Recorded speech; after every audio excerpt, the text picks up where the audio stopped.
There. So I wanted to start out by saying thank you to everybody who gave me a chance to speak with you, to get a chance to look into your life, to give me a chance to really understand what you're feeling challenged by and where you're trying to go next. So I wanted to put together this little video for you that pulls together some of the key findings that I saw across my interviews. And I'll start by saying that the interviews were amazing. They were so diverse and so fantastic. I got a chance to speak to working artists, to business owners, to engineers. I worked with people who are working in media production. I got a chance to talk to people who are working in design. And it was incredible to get a chance to see all these perspectives. But at the same time, I felt like there were all these points of connection that people shared and kind of points of resonance. So there's I would say three big themes that I saw across the interviews.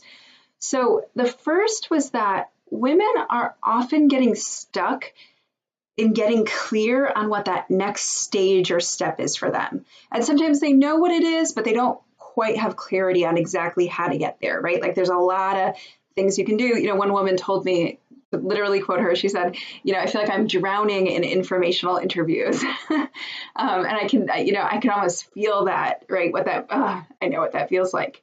So people had a challenge around getting that, clear vision that helped you figure out where do you want to go, but then it was also powerful and clear and simple enough so that you actually know what to do next. So I spoke to a woman who knew that it was time for a career transition, but was struggling to figure out what to do next. In particular, like I said, there's a whole set of options about what you do. So how do you start, right? Where, with all these options, when you know that there's something that is missing from your career, that there's a next stage, you could go in a million different directions. So which one do you go into? Sometimes it was because women felt like they were plateauing and, they're trying to figure out, do I figure this out in my job or do I figure this out by going elsewhere? And they didn't always know what that thing would be. And as a result, that place they want to get to, as a result, it's hard to then drive yourself in that direction. And it's also really hard if you're making a transition, right? If you're actually moving from one particular way of working into another industry, even if you have transferable skills, it's hard to get a sense of that industry. And it's also hard to position yourself if what you're doing now is different than what you want to be doing. I also spoke to a number of women who were holding down more than one job. Maybe they were trying to figure out, okay, do I do 6 jobs or do I do 4 jobs? And maybe I want to do 4, right? Maybe it's hard to make all these pieces work together and I want more simplicity.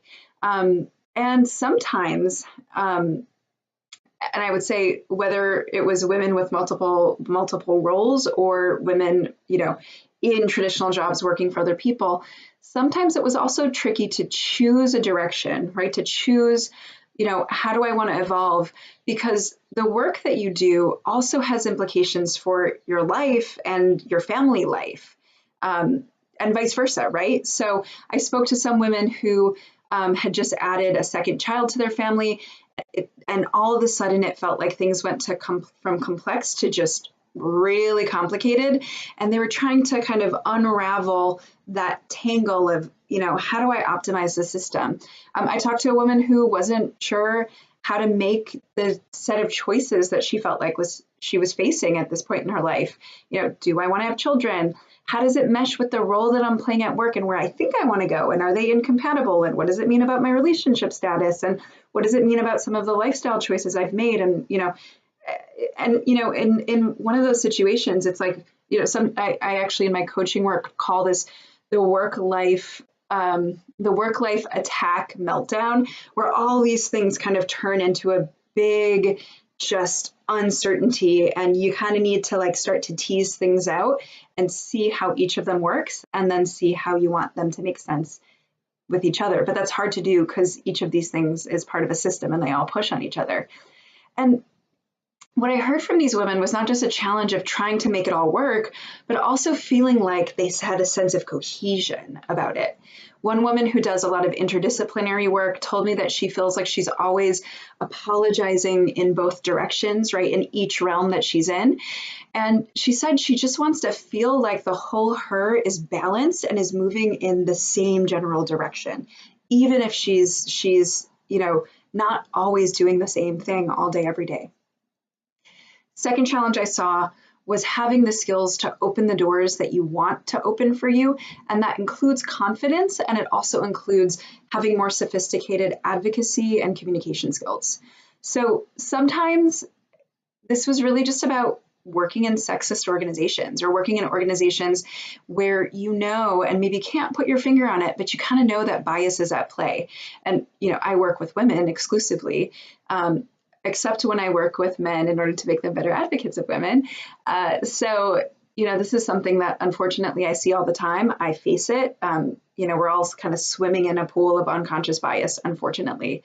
There was one woman who told me that again and again, she didn't feel like she was getting heard in her company, that she was constantly making cases for a different way of doing things, advocating for it, and just over and over, just her contribution and her perspective was just kind of ignored. Actually, that theme came up a couple of places.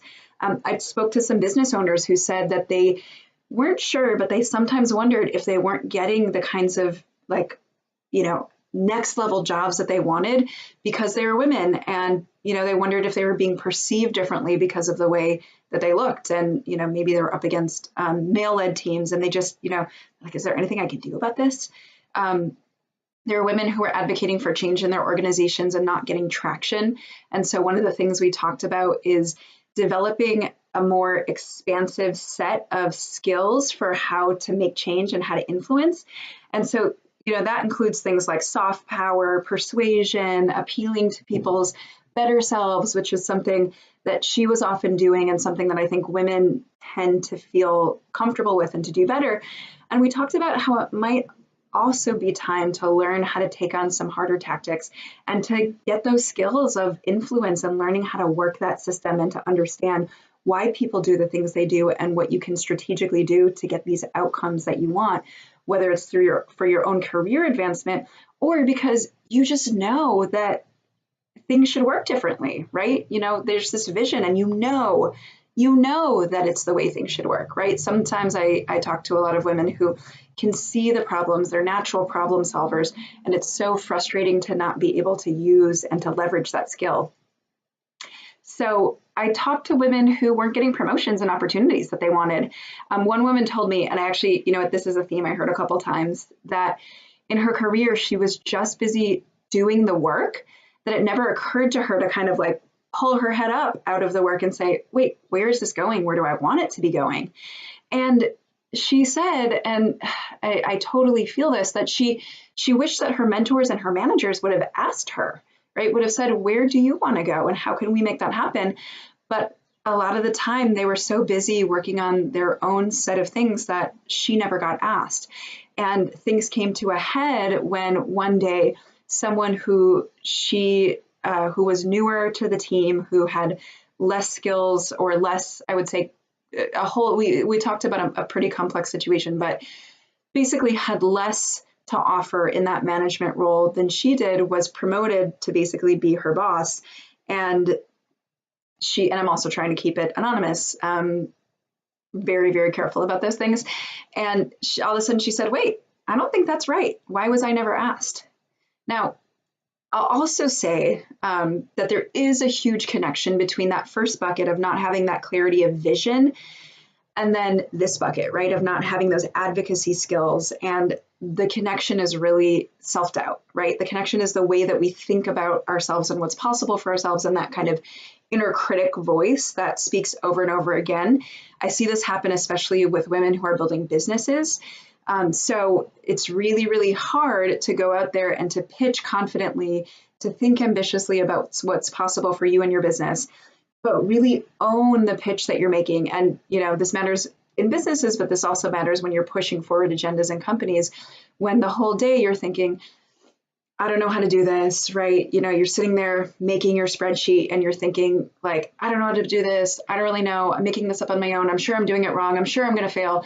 And I will say that as a business owner, I'm very familiar with the way the inner critic just likes to kind of harangue in the back of your mind. And the challenge is that no matter what you're doing, if it takes advocating for something, standing for something, taking a risk, if you don't learn how to manage that inner critic and manage that inner critic that's questioning you when you feel like you don't know what you're doing, then it's actually going to hold you back and it's going to affect your performance. Okay, final challenge. And in some ways, I like to think of this as the meta challenge because it almost kind of encompasses everything that we talked about, and it almost is the foundational element. A lot of my coaching work really gets at this issue, is that women give up their power a lot. A few women who I spoke to had gotten fantastic opportunities in their businesses or in their careers. One in particular had had a really great offer in her company, but there were also some things about it that she just wasn't sure was compatible with what she wanted out of her life and career. And so she thought to herself, and being busy, sometimes we don't think about the set of possibilities that are open to us. So busyness and overwhelm compounds this issue of giving up our power. So she thought to herself, okay, I'm getting pressure, so I can either take this position or I need to find a job elsewhere. But in truth, she actually had so much more power than she knew. And there's so much more possibility for her. So the fact that she was wanted for this position meant that they really value her. It actually gives her a lot of power. It gives her bargaining power. And, you know, I'm currently teaching a program based on negotiation. So we're thinking a lot about these questions of power and when you default give it up and how to make sure that you don't do that and undercut yourself. And so what she could have done is to say, you know, thank you so much. I'm so honored. Let's start a conversation. She could have initiated what's called an interest-based negotiation. So a negotiation in which you really try to understand what the other side wants and what motivates them, and you share what that is for you so that you can actually creatively generate solutions. And sometimes that means changing the way things have always been done. And sometimes it turns out that when you do that and when you ask for that, it actually turns out to be a better situation for everyone. Some of the great things that happen in companies happen because someone decided to negotiate something that other people didn't think were negotiable. So, and, you know, she could do this and then she could go through that situation and, you know, not give in to people pleasing instincts that sometimes women have. And if it still isn't the right fit for her, well, okay, that was plan A. Now let's go to plan B. Can I stay in a different position, or does it mean that it's time for me to find that next stage of my career elsewhere? So we get stuck in our narrative about what's possible. And when I dug deep with this woman, it was clear that she'd actually had some experiences trying to find a job during a bad job market. And that feeling of scarcity, right, of not really having options, right, of having closed doors all around you, has stuck with her in an almost like deep way, right? Sometimes these narratives stick with us and we don't even know that they're there ever since. And this is something that I heard from a couple of people. I talked to a woman who talked about an early experience graduating from her master's degree during a bad market. And as a result, she just feels like it killed her confidence, and it took her many years to kind of recover that. And she's still recovering from that. And you know, this happens a lot also, not just because you had a bad experience, but because maybe the last time that you job searched or the last time you made a big move, you were at a different point in your career where you had a lot less assets, right? You were just out of school or a few years out of school. You had semi-undifferentiated skills relative to your market. And what happens is that we don't really update those narratives, those senses of self. And as a result, we act as if we have nothing to offer. We act as if our experience that we've generated, the education that we have, the expertise, kind of problem solving, you know, when you problem solve across 6 different projects or a couple of related efforts, all of a sudden you develop instincts and wisdom and a sense of, intuition about, oh, I've seen things go down this path before, and this this isn't the way we want to go. Let's fix the project before a problem starts. And that is so incredibly valuable. You can't, it's not interchangeable, and that makes you an asset. And so, sometimes it's a process of learning how to shed that old narrative and sense of self and develop a new one, so that when you go to get that thing that you want, that next level you want in your career, you're not just seeing this, you're seeing what's really possible for you. And then you're also being willing to advocate for it and have those interest-based conversations. So one of the places that this kind of narratives piece comes in is we also get stuck in narratives. Really limited narratives are about our fields and about our jobs. And, the creative fields are just so full of them, right?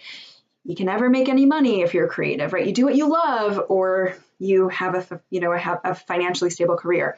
Just not true. There are so many examples of people who are doing both, right? Those people are making trade-offs and choices about which piece of each they want, and they're finding ways to arrange them in different ways, right? There's choice involved, but it's not like, choose one fork or the other. Enough said, the end, right? End of story. It's so much more complex than that. And when you get clear on what you want and you decide to reject the narratives, oftentimes you can get more of what you want. I think I hear over and over from women is this tension between wanting to grow in their careers and then also wanting to hold on to a creative practice or a maker aspect of their work. And while that is the way a lot of fields run, it's not the way every single company in fields run. It's not the way every single job in those fields run. So again, it's about being willing to see past limiting narratives and to find ways to get the I guess menu, right? Tasting menu, assemblage of things that you actually want. Just to share a little bit of a story from a past student that I think really illustrates this, and illustrates how we can actually take on power and create power where there was none before, and then get the kinds of careers and jobs and businesses that we want. I worked with a student. She and I were working a lot on her ability to negotiate and to advocate, and she was able to land a better job for her that had the kind of growth track she wanted. And then her partner got relocated to another city, and it was a city that isn't really a great market for her craft and her skill set and her profession. And so she was able to stay with her company by going to their branch office, but she was kind of, out and alone out there. She was like on her own little island.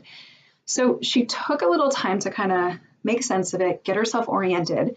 And then she decided that she was going to start a local networking event for creatives in her new city. And then things started to happen.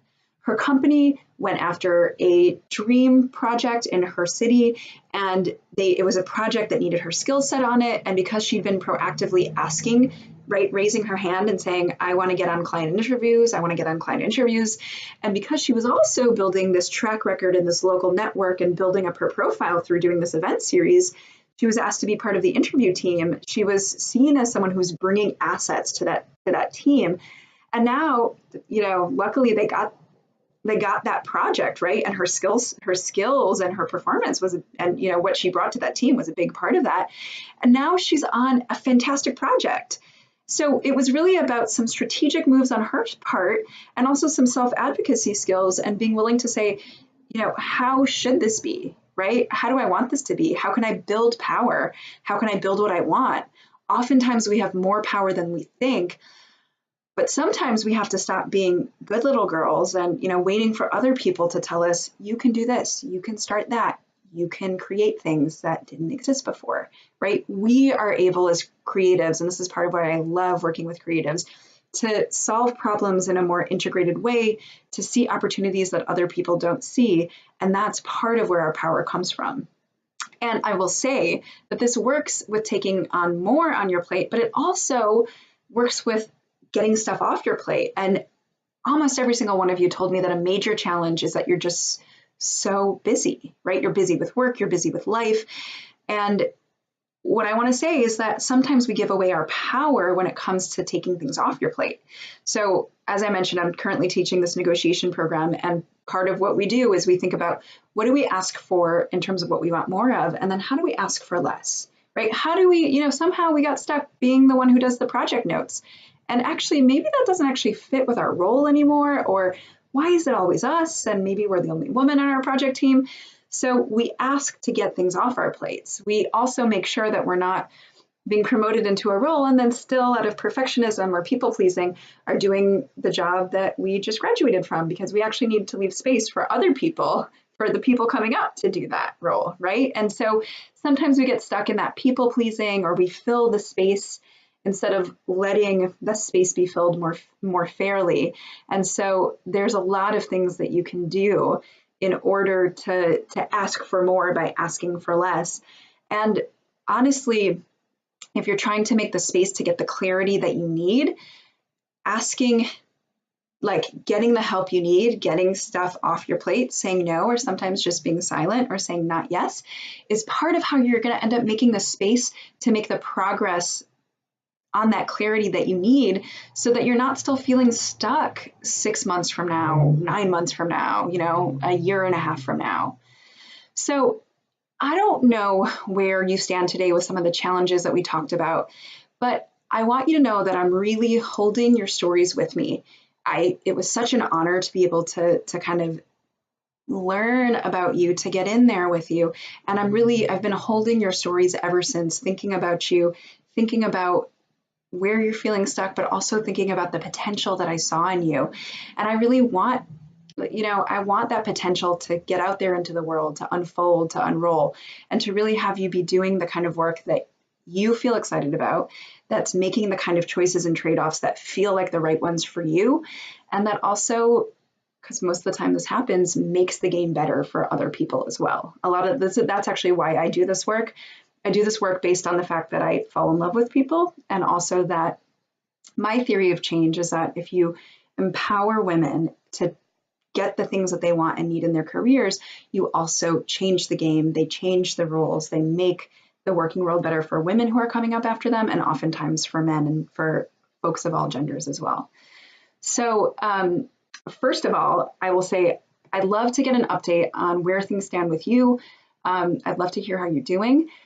Second of all, I've been working behind the scenes on a coaching program that's going to help you kind of do that untangling of the mess, right? Get that clarity, including getting past some of those unhelpful narratives, blockages.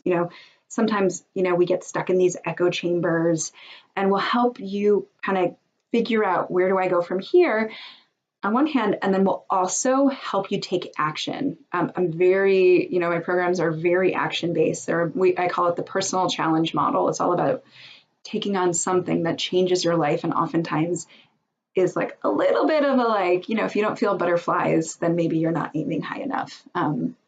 So it's really about action and accountability, consistent action towards getting those results that you want.